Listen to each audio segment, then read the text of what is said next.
Cut the lock. That was the first thing I heard, Karen Whitmore's shrill voice echoing across my front field like a siren. The sound of metal snapping rang out as a group of people in neon vests and sunglasses stormed through my front gate under the blazing midday Sunday. 3 trucks with HOA Patrol painted on the doors blocked my driveway like I was some kind of criminal. Cameras rolled. Clipboard-wielding neighbors barked orders. Dust filled the air.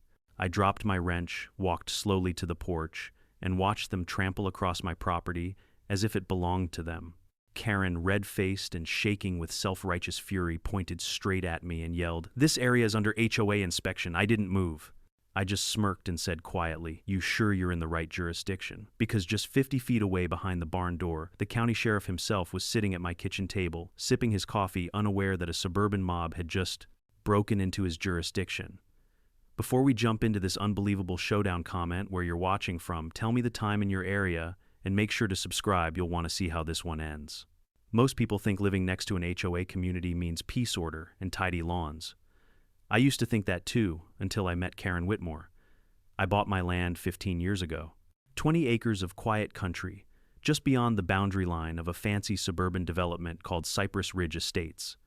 I built my own farmhouse, a red barn, planted corn, and raised a few horses. Life was simple.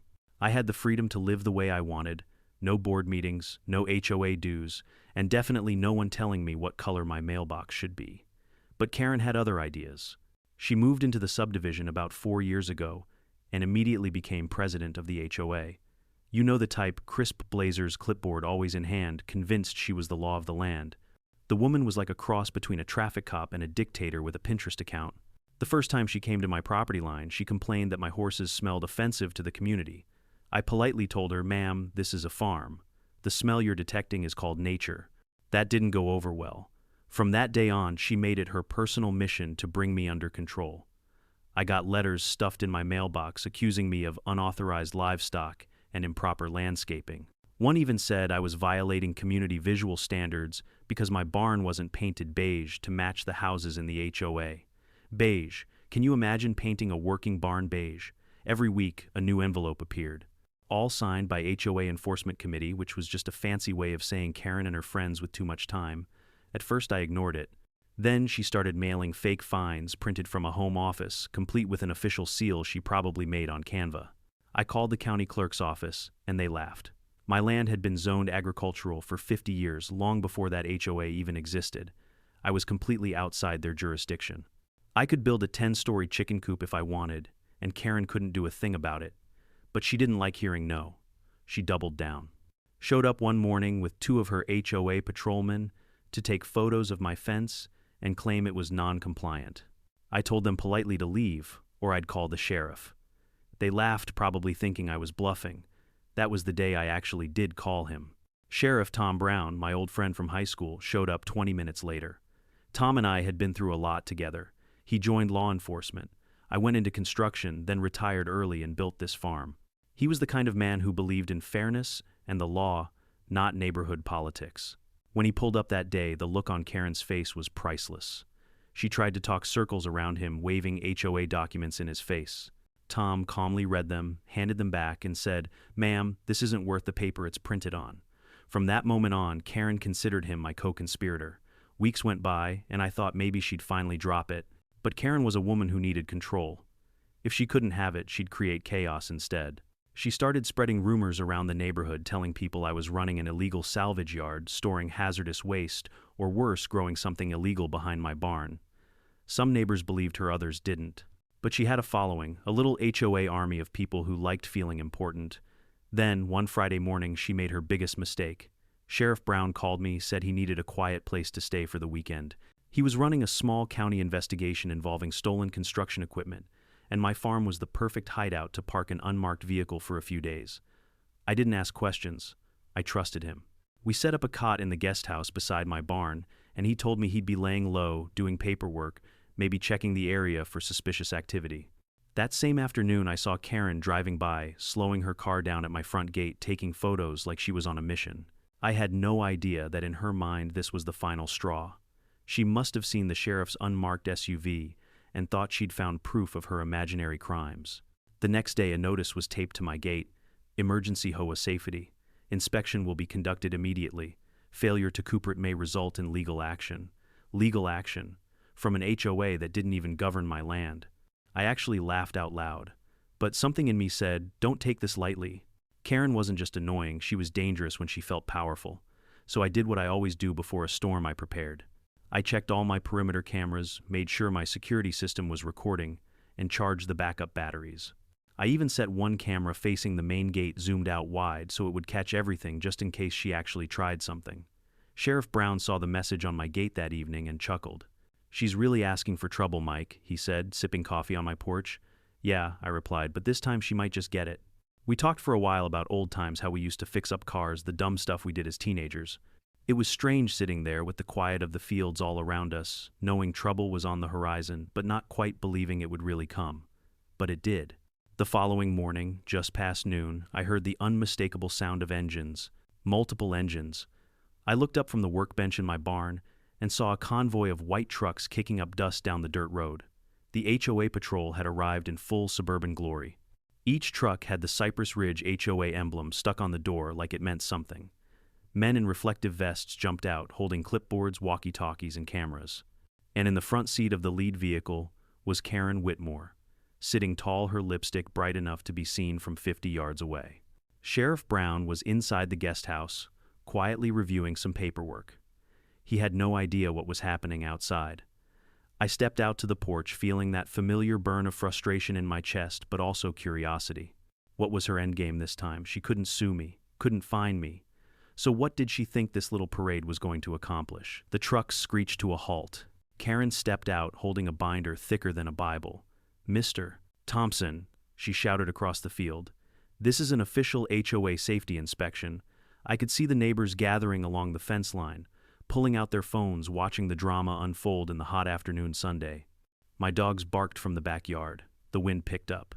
That's when I realized something. She didn't come for a conversation, she came for a show. She wanted to humiliate me publicly to make an example out of the man who refused to bow to the HOA. I leaned against the porch railing, wiped the sweat from my brow, and smiled faintly. "You're trespassing, Karen," I said, calm and steady. She ignored me, turning to her patrol team. "Record this. We're documenting evidence of non-compliance." I almost felt sorry for her. Almost. Because in just a few minutes, she was about to find out that the one person she'd just challenged wasn't me, it was the law itself. If there's one thing I learned about Karen Whitmore, it's that she couldn't stand to lose. The woman could turn a bird feeder into a federal case if it didn't fit community standards. And now that I'd ignored her phony inspection notices, she'd gone full crusader mode. After that embarrassing standoff by my fence, I thought she might cool down.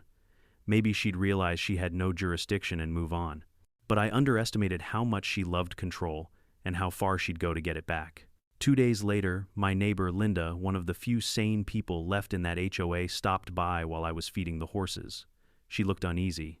"Mike," she whispered, glancing over her shoulder, "you should know that Karen's holding some kind of emergency meeting at her house tonight. She says it's about you." I laughed. "About me? What now? Am I violating their sunshine quota?" Linda didn't smile. "She's talking about sending in the patrol team. She said you're hiding something on your property. She even mentioned calling Channel 6 News." That made me pause. "She's serious," Linda nodded. "Dead serious. She said she's going to expose your illegal activities for the good of the community." I thanked her and watched as she hurried back down the dirt road. My mind turned slowly. I wasn't too worried. HOA patrols weren't law enforcement, they were just a bunch of retirees in polos pretending to be special agents. But the problem wasn't their power, it was their arrogance. They genuinely believed they were doing something righteous. And a mob with a cause, even a stupid one, can get dangerous fast. That evening, the sun dipped low over the fields. I poured myself a cup of coffee and sat on the porch swing, thinking. Through the trees, I could faintly hear laughter and voices coming from the direction of Karen's house. She was probably standing there in her living room, waving around fake documents and getting everyone riled up. I imagined her speech. "If the county won't act, we will. We're the protectors of this community. We can't let this outsider ignore our rules." And they'd all clap cheering like she'd just declared independence from the United States. By the next morning, I had confirmation of her plan. A local delivery guy who'd seen me often stopped by with a package and said, "Hey, you got some kind of HOA army loading up trucks this morning. Looked like they were headed your way." I smiled. "Perfect." He frowned. Perfect, yeah, I said, sipping my coffee. They're about to learn a lesson in boundaries. Because what Karen didn't know was that Sheriff Brown, still staying in my guest house, had told me earlier that week he was investigating a money laundering operation connected to a certain HOA treasurer. The case was confidential, but he needed a quiet spot to stay while tracking some suspicious transactions. When I mentioned the HOA next door, he raised an eyebrow. Cypress Ridge Estates, yeah, I said. You know them, he smirked. Let's just say their treasurer's name came up in a few reports. But don't worry, Mike, I'm just keeping an eye on things. So while Karen was plotting her inspection, the county sheriff was literally sitting 50 feet away from her target, working on a case that could implicate her own HOA board. Irony doesn't get better than that. That afternoon, I decided to get ready for the visit. I spent a good hour checking my security cameras, repositioning a few for better angles. I wanted full coverage of the driveway, the gate, and the front yard. I knew they'd probably record everything for their own evidence, but I planned to have my own version crystal clear in 4 kelvins. Sheriff Brown stepped out of the guest house just as I finished. He was in jeans and a plain shirt, no badge in sight, but his presence carried quiet authority. You expecting company? He asked. Something like that, I said, grinning. He looked at me for a moment, then shook his head. You've got that look, Mike. The same one you had when we pranked Principal Harris in high school. This time it's legal, I said. Mostly. He chuckled, then went back inside to review his files. By noon, I heard the faint buzz of gossip floating through town. Someone had leaked Karen's mission. Apparently she'd formed a special committee for immediate property compliance. In plain English, that meant 4 HOA members, 3 cameras, and a couple of cheap radios. They were going to march right onto my land and document violations for their so-called record. Karen loved titles that made her sound official. She probably spent all night designing new badges for her little squad. Still, I knew she wouldn't move without an audience. She wanted this to be public. She wanted to humiliate me in front of everyone. So I waited. The next morning, the farm was peaceful again. Sunlight spilled over the fields, and the dew on the grass shimmered like glass. I took my time doing chores, mending a gate, brushing down one of the horses, feeding the chickens. I wasn't worried. I dealt with worse storms. Then around lunchtime, my phone buzzed. A neighbor texted, Karen's leading a group to your property right now. She's got cameras. Looks serious. I smiled to myself and replied, thanks. I'll have coffee ready. From the barn, I could hear the faint rumble of engines. I wiped my hands on my jeans, stepped out into the sunlight, and saw a cloud of dust rising down the road. They were coming. 3 white pickup trucks, all freshly washed, with HOA logos taped to the doors like they were part of some law enforcement convoy. The sight was so ridiculous I nearly laughed out loud. The lead truck stopped right at my front gate, tires crunching over gravel. Karen stepped out in full glory, white blazer, sunglasses, clipboard in hand, lips pursed into that familiar look of superiority. Behind her were her patrolmen, Stan, her husband, a broad-shouldered man with a permanent sunburn, Don, a retired security guard who took everything too seriously, and Marv, a self-proclaimed community volunteer who filmed everything on his phone. Karen pointed dramatically at the lock on my gate. That's a clear violation of community access codes. I raised an eyebrow. Community access, Karen, this isn't a park, it's private property. She smirked. We'll see what the board has to say about that. I crossed my arms, calm and patient. Karen, for the 100th time, I'm not part of your HOA. She turned to her little crew, ignoring me completely. All right, gentlemen, record this for documentation. If he refuses compliance, we proceed with inspection. The cameras started rolling. I could feel my temper rise, but I didn't move. Instead, I let her dig her own hole. Every word, every action captured perfectly on my cameras. Stan approached the gate holding a pair of bolt cutters. We've got orders, ma'am, he said, glancing at Karen. Cut it, she snapped. And just like that, he did. The metal clamped, twisted, and snapped with a loud clang. The lock fell to the dirt. Karen turned back to me, triumph gleaming in her eyes. This property is now under official HOA inspection. I looked at her for a long moment, then smiled. Is that so? She mistook my calm for fear.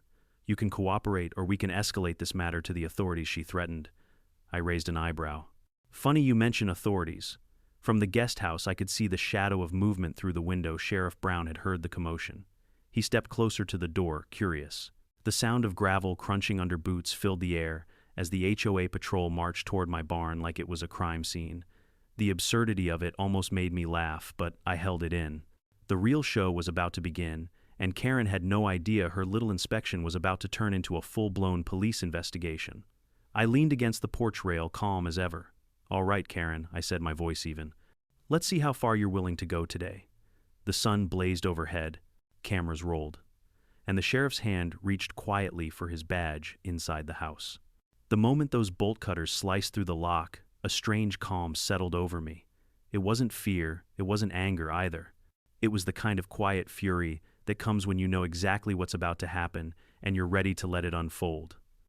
Karen Whitmore, queen of the HOA, stepped forward like she was leading a military raid.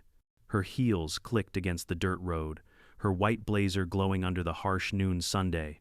Behind her, her HOA Patrol strutted in formation, clipboards in one hand, cameras in the other, recording every move, as if they were about to uncover a crime scene.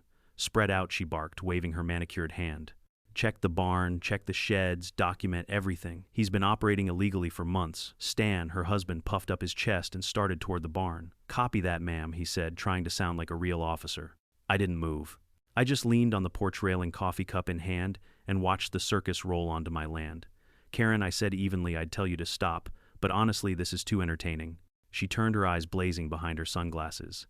"You think this is a joke? You've ignored every notice, every citation, every request from the board." I smiled. "That's because your HOA doesn't exist here." She ignored me and signaled to Don, the ex-security guard, to start filming the barn. He raised his phone like he was capturing footage for a crime documentary.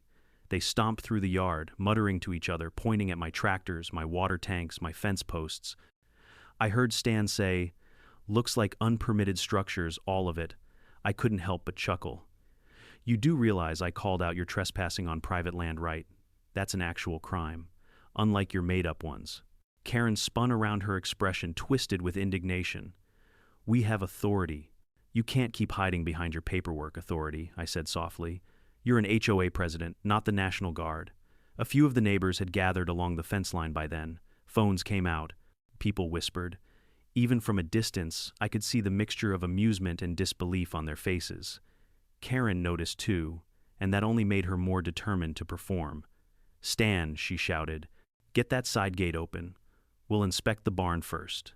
I tilted my head slightly toward the barn, where the big double doors were shut tight. "You might want to think twice about that," I said. But of course she didn't listen. Stan grabbed the latch, gave it a yank, locked. He turned to Karen. "It's secured." "Then cut it," she snapped, her voice sharp as a whip. He hesitated. "Karen, maybe we should," I said. "Cut it, Stan." He sighed and lifted the bolt cutters again. The sun caught the steel, glinting off the blades as he positioned them around the latch. That was when the barn door creaked open from the inside. The entire patrol froze. Standing in the doorway, backlit by sunlight pouring through the rafters, was Sheriff Tom Brown, 6'2", broad-shouldered, and wearing his full county uniform. His badge gleamed in the light. The gold letters "County Sheriff" glinted off his chest like a warning sign from heaven itself. For a full 5 seconds, no one said a word. Then Karen blinked. Who are you?" He stepped forward, calm but firm. "Sheriff Brown, ma'am, county law enforcement. And you are trespassing." Karen's face went pale. "Trespassing?" No, we're conducting an inspection." Brown raised an eyebrow. "Inspection? Under what authority?" she stammered. "Under HOA regulations." "This property is in violation of." He cut her off, his voice low but steady.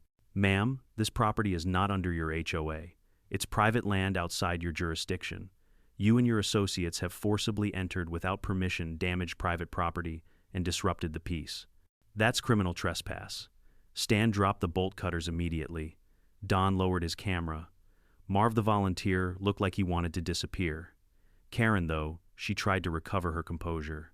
"This doesn't concern the county sheriff. This is HOA business." Sheriff Brown tilted his head. "When you break a lock on someone's property, it becomes my business." I was doing everything I could not to grin. I leaned casually against the porch post, enjoying every second. Karen's voice cracked as she tried to regain control. I demand you stay out of HOA matters." Brown took one slow step forward. "And I demand you and your patrol team stop committing felonies in broad daylight." He lifted his radio and pressed the button. "Dispatch, this is Sheriff Brown. I've got a group of unauthorized individuals on private property, possible vandalism and trespass. Send a unit to County Road 12 West Farmgate." The color drained completely from Karen's face. You're calling for backup for us, Ma'am Brown said, looking her dead in the eye. You broke into someone's land with bolt cutters. What did you think was going to happen, a ribbon-cutting ceremony? A ripple of laughter broke out among the neighbors behind the fence. I saw a few people holding up their phones, capturing every second. The mighty HOA Patrol cornered on camera under the bright afternoon sun by the very law they thought they controlled. Karen's voice wavered. This is ridiculous. We're just protecting our community. Brown nodded slowly. And I'm protecting mine. The silence that followed was heavy, the kind that presses against your chest. Even the wind had gone still. Then in the distance came the faint sound of sirens. Karen's head snapped toward the road. 2 black and white county cruisers were speeding down the gravel lane, kicking up dust. The deputies stepped out as they arrived, one hand on their belts, their expressions serious. Brown gestured toward the group. Gentlemen, these fine folks decided to take the law into their own hands. One deputy walked up to Stan and said, Sir, do you have any identification? Stan's hands were shaking as he fumbled for his wallet. We were just following orders. Whose orders? Stan hesitated, then looked at his wife. Karen didn't answer. I could see the sweat trickling down her neck as she realized her perfect plan was unraveling in front of an audience and in front of the law. Brown turned to me. You all right, Mike? I nodded. Never better, Sheriff. I was just enjoying the entertainment, he smirked.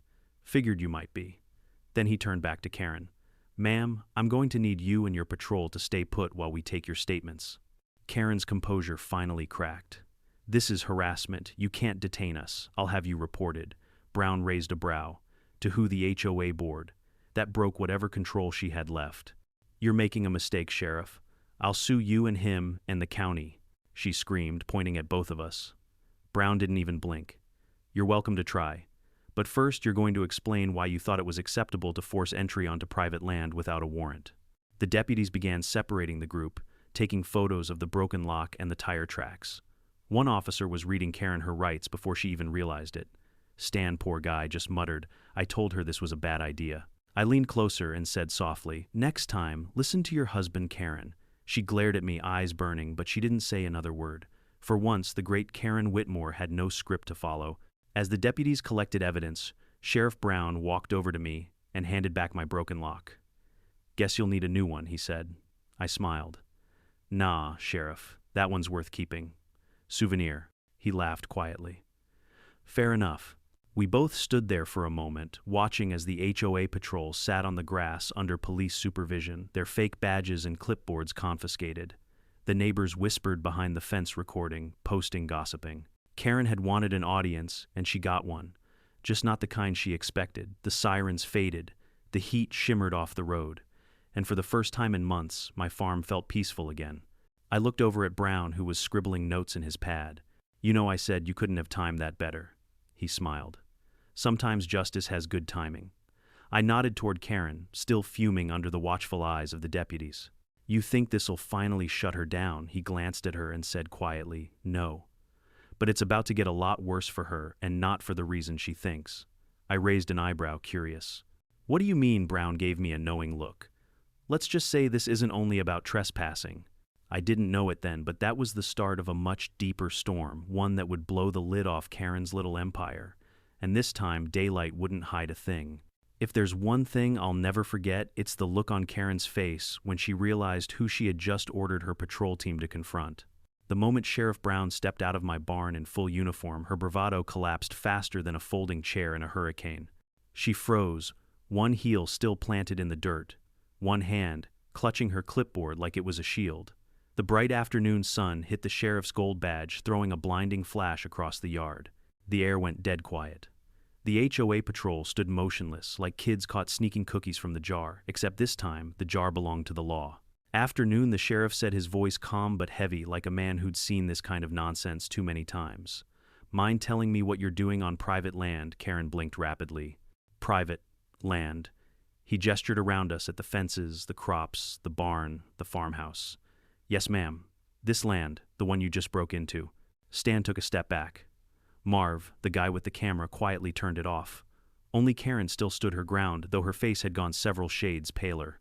This property, she said, her voice trembling but defiant, is within the community boundary lines of Cypress Ridge Estates. That gives our HOA jurisdiction under our bylaws. Sheriff Brown's eyebrows lifted just slightly. Ma'am, your bylaws don't mean a thing once you cross that fence. That there, he pointed at my wooden post with the county seal, marks the end of your jurisdiction. Everything beyond that is unincorporated county land, which means the only law that applies here is mine. Karen's jaw clenched. I've contacted the county office about this before. Then you should already know the answer, he cut, in his voice sharper now. You've been warned more than once to stay off Mr. Thompson's property. She swallowed hard, but her pride wouldn't let her back down. With all due respect, Sheriff, we're just here to ensure community safety. There have been reports of illegal construction and unregistered vehicles on this property. Reports, he repeated, his tone dipping. From who? You, Karen hesitated. Well, yes, as the HOA president, it's my duty to investigate. Brown's eyes narrowed. Investigate? You mean trespass, damage private property, and harass a county resident? A couple of the neighbors watching from across the fence snickered. Someone muttered, she's done for. Karen puffed up her chest, still trying to save face. You don't understand, Sheriff. This man has been disrespectful to the HOA for months. He's endangered the harmony of the neighborhood. I almost spit out my coffee laughing. Harmony? You mean the constant threats, fake fines, and letters in my mailbox? She shot me a glare so venomous it could have curdled milk. You've mocked the rules that keep this community safe. Brown raised a hand, stopping her mid-sentence. Ma'am, I'll make this simple. You and your patrol team are in violation of several county laws, destruction of property, trespassing, and possible harassment. I strongly suggest you cooperate before this gets ugly. Stan nervously raised his hand. Sheriff, sir, I told her this wasn't a good idea. Karen spun on him. Stanley, not now. He flinched, muttering something under his breath about sleeping on the couch for a week. Brown sighed. All right, let's make this official. He reached for his radio. Dispatch, this is Sheriff Brown at the Thompson farm. Send 2 units for assistance. We've got a group of unauthorized individuals attempting to conduct an illegal inspection on private property. The color drained from Karen's face. You're calling backup for what were just volunteers. Volunteers who broke into private land, he said. That's still a crime, last I checked. Her voice went shrill. This is a misunderstanding. You can't arrest us for trying to help the community. Brown gave her a cold, level stare. Ma'am, I can arrest you for exactly what you did, breaking and entering destruction of property and impersonating an officer, if you don't drop the Patrol Act right now. That last line hit her like a bullet. Impers what we're not impersonating, he gestured at the men behind her. Reflective vests, radios, badges that say security enforcement vehicles labeled patrol. What does that look like to you, Don? The ex-security guard immediately tore off his vest and mumbled, I'm not with them. Marv dropped his clipboard like it was radioactive. Karen looked around and realized she was suddenly standing alone in her crusade. Her voice cracked, but she still tried to sound authoritative. This isn't over. I'll speak to my attorney, Good Brown said calmly. You'll need one. At that moment, the faint sound of sirens drifted through the warm afternoon air. Within minutes, 2 county cruisers pulled up, lights flashing red and blue against the golden fields. Deputies stepped out, hands resting on their belts, expressions professional but mildly amused. They could already tell this was going to be one for the books. Afternoon, Sheriff, one of them said. What's the situation? Brown nodded toward Karen. Group of self-declared HOA enforcers decided to break into Mr. Thompson's property, damaged the lock, trespassed, and attempted to conduct an unauthorized search. One deputy looked at Karen, who immediately put on her sweetest fake smile. Oh, it's all just a misunderstanding, officer. We're only ensuring compliance. The deputy smiled politely. Compliance with what, ma'am? She faltered. With community standards. The second deputy smirked. Community standards don't overrule county law, Stan muttered. Told you. Karen's composure cracked again. You can't treat us like criminals. I'm the HOA president, and I'm the sheriff, Brown said. Rank still matters in this county. The deputies began taking statements, snapping photos of the broken gate, and noting the witnesses standing nearby. One neighbor shouted from behind the fence, Hey Karen, is this part of the inspection package we pay for? A ripple of laughter spread through the crowd. Karen's cheeks turned bright red. She crossed her arms, standing rigid, as a statue, refusing to speak further. Brown walked up beside me, hands resting easily on his belt. Well, Mike, I think we can safely say the HOA won't be bothering you for a while. I chuckled. Oh, I don't know, Sheriff. You know how weeds are. They always come back. He grinned. True, but next time I'll bring the herbicide. The tension slowly drained from the scene as the deputies collected the last bits of evidence. Stan and the others were allowed to leave after a stern warning, but Karen was asked to stay for further questioning. You could tell she wanted to scream, but her pride chained her in place. Brown turned to her one last time. Ma'am, consider this your final warning. If you or anyone from that HOA steps foot on this property again, you'll be facing real charges. Understood, Karen's voice came out thin and trembling. Crystal. The deputies loaded their reports and headed out. The convoy of white HOA trucks followed behind them, noticeably quieter than when they arrived. When the last vehicle disappeared over the hill, I finally exhaled and set my coffee down. The yard was a mess. Footprints, tire tracks, a broken gate, but the silence afterward was the sweetest thing I'd heard in weeks. Sheriff Brown joined me on the porch. He pulled off his hat, wiped his brow, and said, "You sure know how to keep life interesting." I laughed. I swear I didn't plan this one. He sat down beside me, cracking open a bottle of water. You know, Mike, I've dealt with all kinds, thieves, smugglers, even a guy who thought tax evasion was a sport. But HOA folks, there's something else. They believe in their own laws more than the real ones. Tell me about it, I said. I've got a drawer full of violations that don't mean a thing. We both looked toward the road, the dust still settling in the golden sunlight. For a moment, it felt like peace had finally returned. But then Brown's expression shifted, thoughtful, serious. He took a long sip of water and said quietly, "You know, this might actually help my investigation." I frowned. "Investigation, the one you mentioned before," he nodded. "Yeah. Turns out some of the HOA's financial records we've been tracking, the suspicious transactions they lead right back to this area." I raised an eyebrow. "You're saying Karen's involved?" He didn't answer right away. "Let's just say her name shows up more than once. This little stunt she pulled, it just gave me a reason to look closer." I leaned back in my chair, the sun warm on my face. "Well," I said with a smirk, "sounds like karma's not done with her yet." He smiled faintly, not by a long shot. As the sheriff gathered his things and walked back toward the guest house, I glanced toward the broken gate and thought about how quickly arrogance turns to downfall. Karen wanted a scene, and she got one. But she had no idea the real story was only just beginning. The next morning, I woke up to the sound of my phone buzzing nonstop. Missed calls, text messages, and a flood of notifications from neighbors I barely knew. When I stepped onto the porch with a cup of coffee, the sun was barely over the horizon, but the world was already wide awake and talking about yesterday. Apparently, the entire confrontation had gone viral. Someone from the crowd had posted the footage of the HOA Patrol's inspection on Facebook, and within hours it had spread like wildfire. Every second was there Karen shouting, "Command stand," cutting the lock, and the glorious moment when Sheriff Brown walked out of my barn like a hero in a Western movie. The caption read, "HOA Karen tries to arrest farmer, real sheriff shows up instead." By 8 a.m. it had over 30,000 views. By noon, a local news outlet was already calling me for an interview. But I didn't answer. I didn't need to say a word. The internet was doing the talking for me. When Sheriff Brown walked over later that morning, coffee in hand, he had that sly half-smile that meant something was brewing. "You seen the video yet? Hard not to," I said, nodding toward my phone. "Half the county's already tagged me in it." He chuckled. "Karen's not taking it well. She called my office this morning claiming she was illegally ambushed on camera. Then she threatened to file a complaint with the county commissioner." I raised an eyebrow. "Let me guess." The commissioner laughed. "Pretty much," he said. "But it's not over yet. She's doubling down. Wants a full internal review of the sheriff's department." I took a sip of coffee. "She really doesn't know when to quit." Brown nodded. "Nope, and I think her stubbornness just might expose something bigger." He pulled a folded document from his jacket pocket and handed it to me. This came in late last night. Preliminary audit report from the county finance team. Turns out the HOA's been moving large amounts of money into a community improvement fund, but that account doesn't actually exist. I unfolded the paper. "You're saying they're laundering money," he nodded, "through shell donations and fake landscaping contracts." The treasurer signed off on most of it. And guess whose signature's on the authorization forms? I looked down and there it was. Karen Whitmore. My jaw tightened. So all this time she's been screaming about community rules while she's robbing her own neighbors blind. "Looks that way," Brown said. "And that little show she pulled here, it's going to make my next warrant a whole lot easier." I couldn't help but grin. "You're saying her ego just helped build your case?" "Exactly," he tapped the paper. "We just need one more thing, confirmation of how those funds were transferred. The treasurer's phone records the HOA's bank logs and the internal email chain. If we can prove intent, she's done." I looked out across my field, watching the sun break through the mist.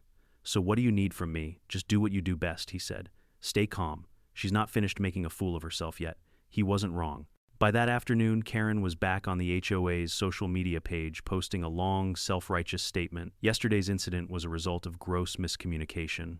The HOA Patrol acted in good faith to ensure community safety. The so-called sheriff's interference was unnecessary and politically motivated. Below that, she added another gem. We stand by our actions and will continue protecting this community against non-compliant individuals who threaten its harmony. The comments section was a war zone. Half the people mocked her, posting memes of her face next to police cars. Others tried defending her, claiming I staged the incident. Someone even made a parody account called HOA Justice League. But what Karen didn't realize was that her words were now evidence. Sheriff Brown screenshot everything and quietly passed it along to the county prosecutor. Later that evening, as I was fixing the broken gate, a car pulled up to my driveway. It was Stan, Karen's husband. He looked different. No swagger, no superiority, just tired eyes and slumped shoulders. He stepped out holding a paper bag. "Peace offering," he said quietly, handing it to me. Inside were a dozen homemade biscuits. I chuckled. "Stan, I didn't peg you for a baker." He smiled faintly. "They're Karen's recipe. Figured I might as well make use of something she's good at." I raised an eyebrow. "She doesn't know you're here, does she?" He shook his head. "No, but I needed to say something, man. She's gone off the rails. Ever since she became HOA president, she's been obsessed with control. Every night she's up till midnight drafting enforcement notices. She thinks she's running a government. Sounds exhausting," I said. "It is," he sighed. "She's been spending HOA money like crazy, hiring contractors that don't exist, paying for community upgrades no one ever sees. I tried asking questions once and she bit my head off. Said it was classified." I glanced toward the road where the patrol trucks had driven off the day before. "You know, that might be more than just bad leadership, right?" He nodded slowly. "I figured as much. That's why I called her treasurer last week. Asked him about the missing funds. The next day, Karen had him resign. Said he was burned out, or silenced," I muttered. Stan hesitated, then looked me in the eye. "I know she's my wife, but if the sheriff needs proof, I can give it to him. I've got copies of her emails, bank receipts, the whole thing. She keeps everything on a flash drive, thinks she's too smart to get caught." I stared at him. "You serious? Dead serious? She doesn't even know I made backups. I just want this to stop." I called Brown immediately. Within 20 minutes, an unmarked county car pulled up. Stan handed the sheriff a small flash drive, no bigger than a thumb, and gave a brief statement. "This'll do it," Brown said, pocketing the drive. "With this, we've got her dead to rights." Stan just nodded. "I'll pack my bags tonight. She's not going to take this well." He left quietly, his tires crunching against the gravel as the sun dipped behind the hills. That night the farm was peaceful again. Crickets sang, and the soft glow of the porch light reflected off my coffee mug. But beneath that calm, I knew something big was coming. Karen wasn't the type to go down without a scene. And I was right. The next morning I woke to the sound of tires screeching. A black SUV was parked outside my gate, Karen's. She stormed out in yoga pants and a hoodie, hair, wild eyes blazing. "You think you've won, Mike," she shouted. "You think you can humiliate me and get away with it." I stayed on the porch, arms crossed. "Karen, I told you yesterday this isn't your jurisdiction." "You don't understand," she screamed. "You've ruined my reputation. My own husband betrayed me because of you," I frowned. "You did that all by yourself." Before she could answer, another vehicle pulled up, the same unmarked county car. Sheriff Brown stepped out, followed by 2 deputies. Karen froze mid-sentence. "Oh no. You're not doing this here, Karen Whitmore," Brown said calmly. "You're under investigation for financial misconduct, embezzlement of HOA funds, and obstruction of justice." Her mouth opened, but no sound came out. "You have the right to remain silent," the deputy began, as he gently took her by the arm. Neighbors gathered again along the fence line, phones raised. Karen twisted, trying to pull away. "This is harassment. I'll sue all of you." Brown shook his head. "Ma'am, you've already sued yourself." As they led her to the car, the once mighty HOA president was silent. The only sound was the soft click of handcuffs. I stood there watching the morning breeze rustling through the trees. For the first time in a long while, I felt something I hadn't felt in months: relief. Brown looked over at me, his expression a mix of exhaustion and satisfaction. "Well, Mike, looks like justice finally caught up with her." I smiled faintly. "It usually does. It just takes the scenic route sometimes." He chuckled, putting his hat back on. "You'd be surprised how often it finds its way through people like you, stubborn, calm, and just crazy enough to record everything." The SUV pulled away, disappearing down the dusty road. The crowd dispersed. And for the first time since Karen moved into Cypress Ridge, the air finally felt clean. But little did I know this story wasn't quite over yet, because the more they dug into Karen's accounts, the more they'd discover that her HOA empire was hiding something much bigger than anyone expected. You'd think that with Karen in handcuffs, that would have been the end of it, the perfect ending to a ridiculous HOA saga. But as Sheriff Brown said that morning while watching her SUV disappear in a cloud of dust, some people build their own downfall, but Karen built an empire of it. 2 days after the arrest, I was back to my normal routine. The farm was peaceful again, no HOA trucks, no shouting, no drama. I fixed the gate one more time, repainted the lock post, and almost convinced myself life had gone back to normal. Then around noon, a black sedan pulled up. Out stepped Sheriff Brown, his deputy, and a woman in a dark suit carrying a briefcase. She looked like the type who could end careers with a single signature. "Morning," Mike Brown greeted. "Hope you don't mind us dropping by." "Not at all," I said. "What's going on?" Karen trying to soothe the clouds this time. He smiled faintly but didn't laugh. "Not quite. We need to talk about something we found in the investigation." The woman opened her briefcase, pulling out several sheets of printed spreadsheets, stamped and highlighted.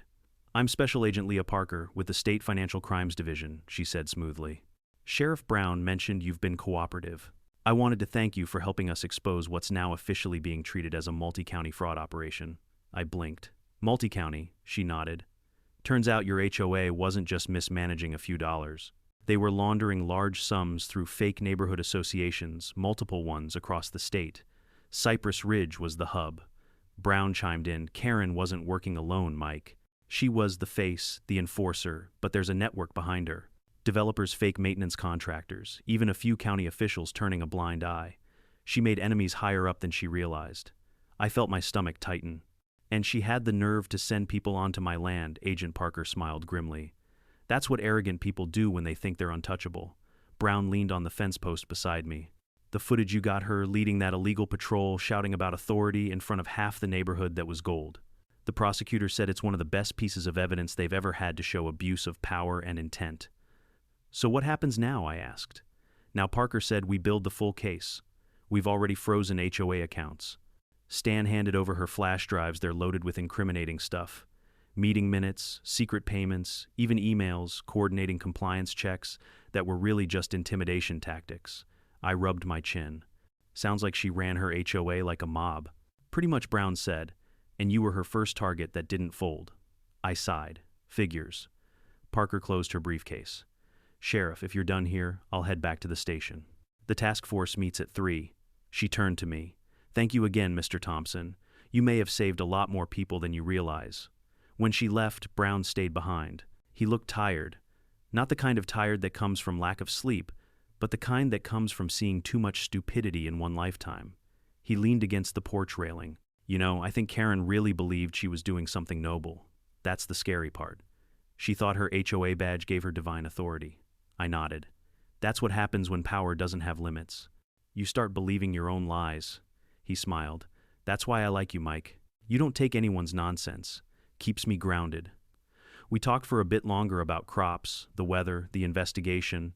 Before he left, he looked toward the house where Karen used to live. "She's out on bail," he said.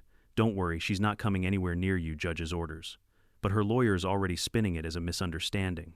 "Let her spin," I said. "The truth doesn't need a PR team." He chuckled, patted me on the shoulder, and drove off. That night I sat on the porch watching the sunset bleed across the horizon, thinking about everything that had happened. I wasn't one to gloat, but there was a quiet satisfaction in knowing justice wasn't blind after all. It was just patient. I thought about Karen's downfall. She'd built her HOA kingdom on intimidation, control, and money. But in the end, it wasn't a lawsuit, a protest, or even a scandal that took her down. It was her own arrogance. A week later, the full story hit the local news. HOA president arrested in multi-million-dollar fraud scheme. Authorities confirmed that Cypress Ridge, HOA, and several affiliates were involved in laundering funds through fake development projects and maintenance contracts. The operation allegedly funneled hundreds of thousands in resident dues into personal accounts managed by HOA executives. There was even a picture of Karen being led out of the courthouse, face, pale hair, disheveled, her once perfect poise, replaced by disbelief. The comments under the article were brutal. I knew she was sketchy. She once fined me for having a blue mailbox. Finally, Karma HOA edition. I laughed so hard I nearly spilled my coffee, but the real twist came 2 days later. Sheriff Brown called me early in the morning. "Mike," he said, "you're not going to believe this, but your name came up in the investigation." I froze.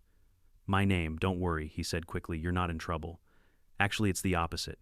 He explained that several wire transfers made by the HOA treasurer were labeled as property acquisition reimbursements. One of those payments listed my farm address. Karen had forged a document claiming the HOA had partial maintenance rights to my land, the same fake authority she used as justification for her little inspection. I whistled. "So she was trying to make it look official on paper." "Exactly," Brown said.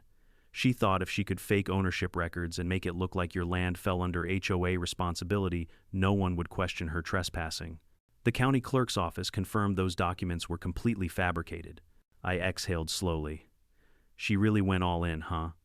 "She did," he said. "And that's why she's not just facing fraud anymore. We're adding forgery and falsifying public records to the list. She's done, Mike. Completely." For the first time in a long while, I didn't feel anger or frustration, just closure. That weekend, I walked the property line with a new sense of peace. The sky was clear, the fences fixed, and the fields glowed golden under the sunlight. No HOA patrols, no flyers, no Karen, just quiet.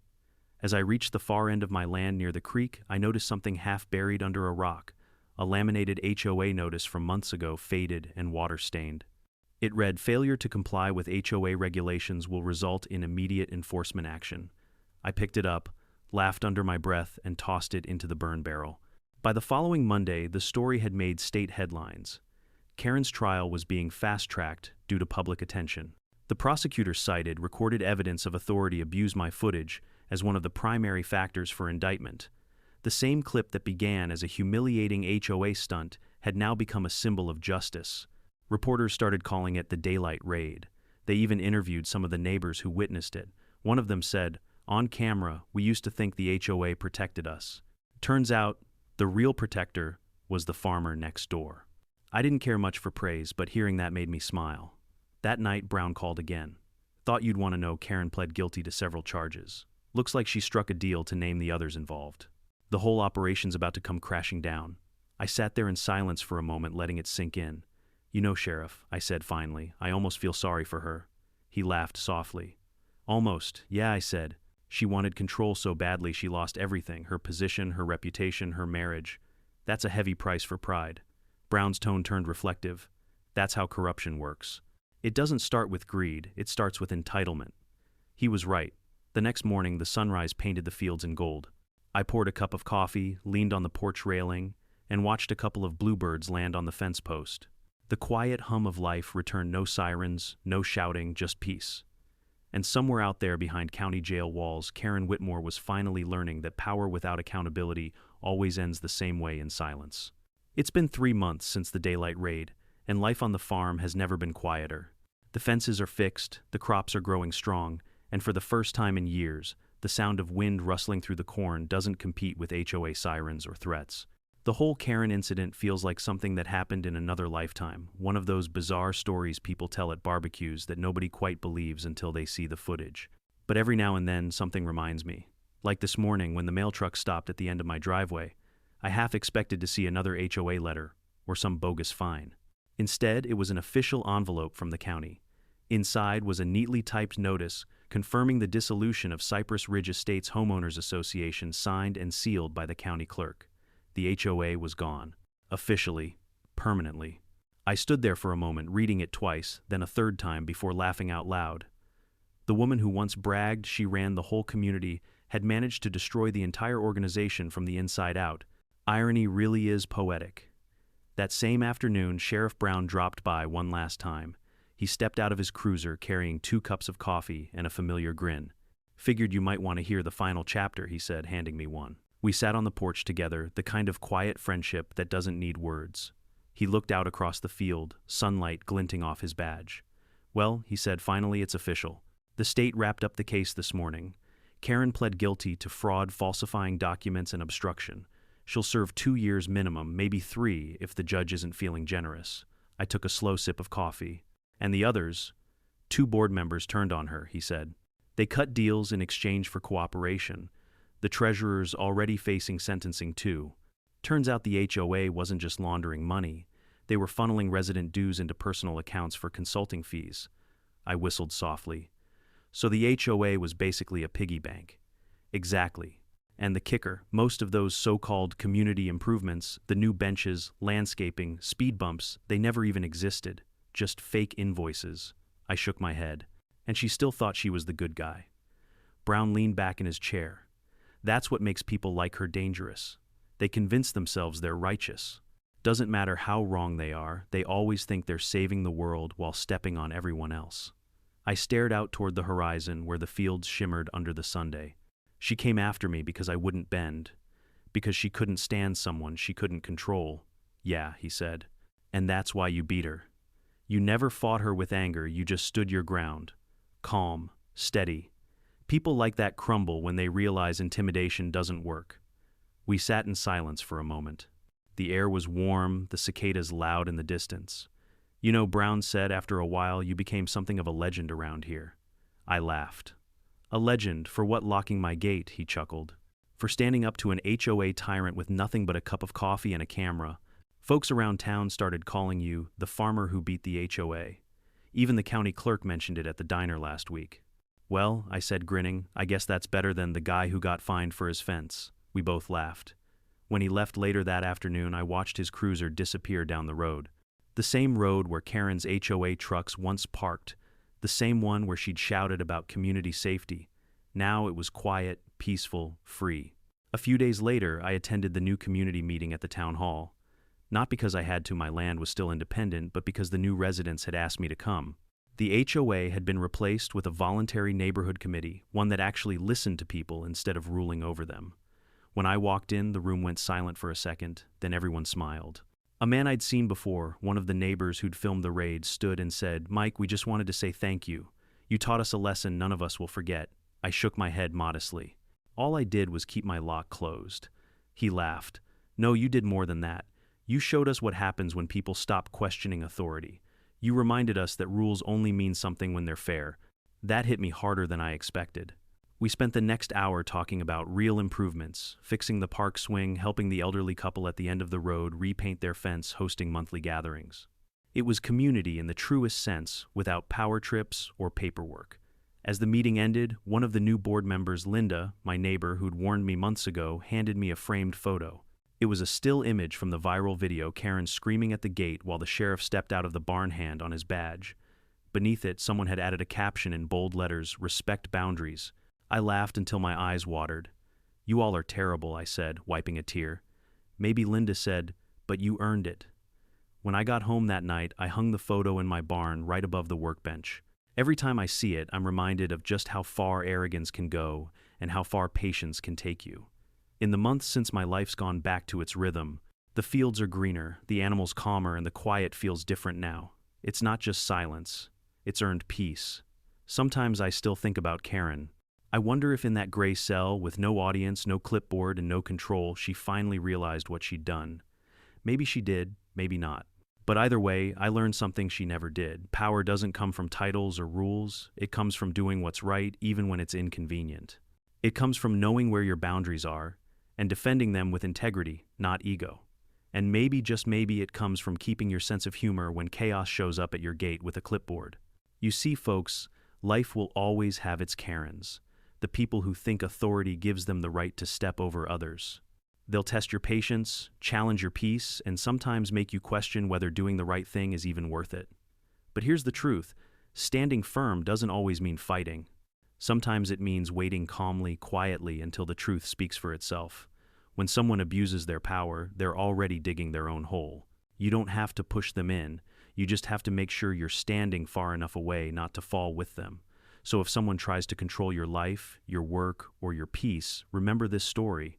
Remember the farmer who faced down an HOA president, not with anger or revenge, but with a camera, a steady hand, and a sheriff who just happened to be in the right place at the right time. Because justice doesn't always roar, it sometimes walks out of a barn in broad daylight and simply says, "You're trespassing." What about you? Have you ever dealt with a Karen who tried to cross the line? Tell me in the comments below, and don't forget to subscribe for more real-life stories where karma comes knocking right on time.